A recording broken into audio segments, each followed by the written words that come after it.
today's Jason Chalk regeneration session. So Mark's in here in the gym and we're doing regeneration work because he's doing a gut gardening cleanse. So in this phase what we do is we do all smooth circular movements to help all the joints relax so there's not too much force going into them. So there's no heavy loading or fast movements. And then also all of the movements, there's a nice breathing pattern, all the pace of the movements are at a breathing tempo. And this is because when you're doing a cleanse you get a lot of irritation to the gut and inflammation when you're trying to get rid of the bad bugs because you're starving them and they're not too happy. And then in this phase your spine's not as stable because if you've got any inflammation around your gut, the inflammation pushes out and then the muscles don't contract as well and as strongly as they would when you're not doing a cleanse, or if you've got irritation there just from bloating and from eating really bad foods. So this is just to clean out the whole system, and because the body's doing a lot of internal work, it's important that when you're doing this, the training, that you don't overly stress your body so much. You've got a couple of weeks in Sydney. Yeah, I've just come back from overseas, so it's perfect timing. I'm jet lagged and a little bit tired. Yeah. And I've been eating a lot of plain food, so the cleanse is going to be perfect timing, and I just got to take it a little bit easy on the train so I can surf at the same time. Yeah, because you can't afford to stop surfing. but with the training you can't always go hard, and this phase for 2 weeks while you're doing the cleanse is really good, and it just allows for you to just focus on the breath, and it's really like a movement meditation. So the first movement is just doing a circular pull-up. So just from here, he's stepping in under, coming in under a bit closer, and then from here he's going to pull up, pull nice and wide, and then when he comes down he's going to sit right back and lower right down, then he comes through up the front, breathing in, and then breathing out. He's doing 15 to 20 reps, so it's really high reps but low level intensity, so it's not like a pull-up where you're using your whole body weight. Just nice and smooth. Inhale, looking up, exhale, coming down. But from this movement there's no rest period, so he goes through 15 to 20.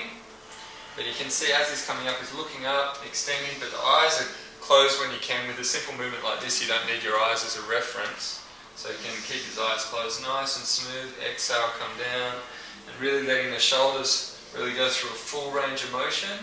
And the spine as well. The spine goes in flexion and extension in this phase of conditioning, whereas when you're going faster or heavier, most of the time you want to keep a fairly neutral spine. And he's breathing in and out through the nose and keeping the tongue on the roof of the mouth, and that helps with what's called your parasympathetic nervous system. So it's nice and smooth, and with this you'll get the kind of like a light burning feeling and a light sweat, but nothing overly intense. That's awesome. So let's do 2 more.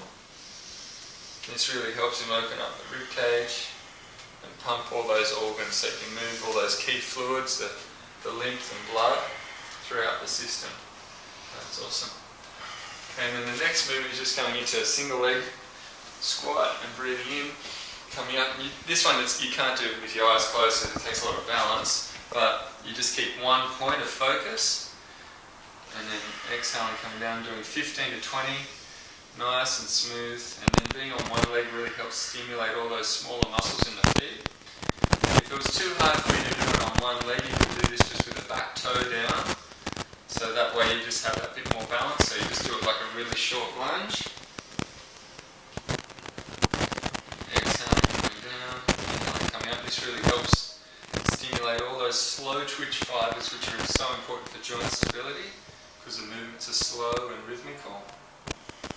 And then from here go into the other side and do 15 to 20, and then we go straight into the third pattern.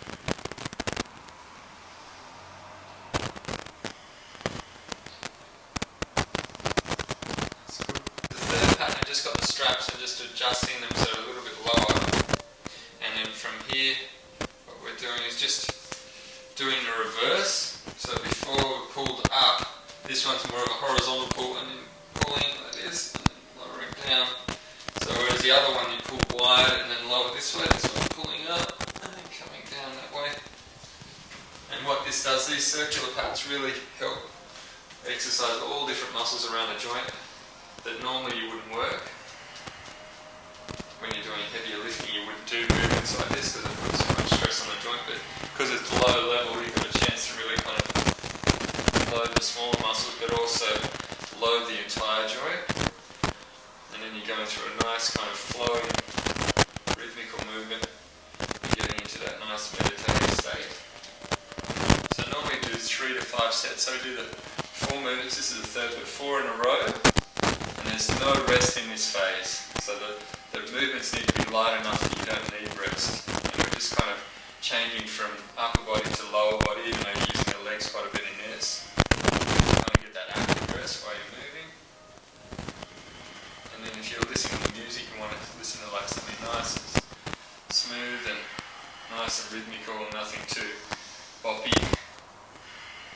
Just so you can really get into that nice meditative state. But doing these workouts outside in nature are great, so you can really smell the fresh air. By the ocean's good as well, so you can listen to the ocean. That's awesome. Okay, so then the last one, just coming into the breathing squat. And this is the only phase where we actually allow the back to really round out. Because normally you want to kind of, if you're loading up the spine, to hinge more at the hip. But this one, you can see Mark's letting his back. That's awesome. And then really opening up the chest. So again, really pumping the organs. And really mobilising the thoracic cavity. And especially for Mark, because of quite a lot, he's doing this quite a lot with paddling. And then rib cage locks up, and then the shoulders get overloaded because you're not extending enough. So this really helps open that whole rib cage up, as well as pumping the legs. And then when he's going down as well, he's just focusing on keeping the knees nice and wide, so he gets that nice stretching through the adductors at the same time. And he's got his fives on, so he's keeping his toes separate while he's training. So a lot of people, if they put their feet in tight shoes all the time, all the toes squeeze together, and you don't have as good a connection with the earth because your toes are all cramped up. So barefoot is good, but then these are really good as well because it helps you activate more muscles in the feet when you're walking around, and it still gives a protective layer on the foot. And you can see today we only use this, and the shoes are on of course as equipment, but this Mark can travel with these everywhere, which makes it a lot easier when he's on the run all the time. And it's important to be able to keep training. So the goal this season for spring for Mark's going to be training 3 times a week, no matter what. So even when it's, and if he's run down a bit, he does workouts like this, where it's just low level, meditative and pumping. It's going to happen all the spring, 3 months. It's hard to start. You feel way better once you start. Yeah. But it also depends, like if you've got heaps of surfing on and it's hammering you and you run down, you haven't been sleeping properly, you've got jet lag, you wouldn't do too much, you'd only do like 2 rounds max. Yeah, otherwise I'm just going to back and go, yeah, there's something too hard wiggle. Otherwise, if you're already stressed out, you're already pushing really hard, you're already depleted. If you deplete your body on top of that further through training, it doesn't make you stronger, it just makes you weaker and run down and more susceptible to injury, and that's the last thing that you want in your training. All your training you never want to get hurt training. If you're going to get hurt, you're going to get hurt out in the waves. You never want anything like this to be anywhere near hurting you. You only want it to be aiding you and training you and making you stronger. Yeah. That's good. So stay posted. It's going to be lots of clips coming up, and see the progression. It's going to be a long journey. It's got from now until Hawaii. End of November is when the big swells start hitting in Hawaii. So you'll be ready. Fit by then. You're going to have at least 6 kilos more on you. So your neck's nice and fat. Chicken legs get a little bit bigger.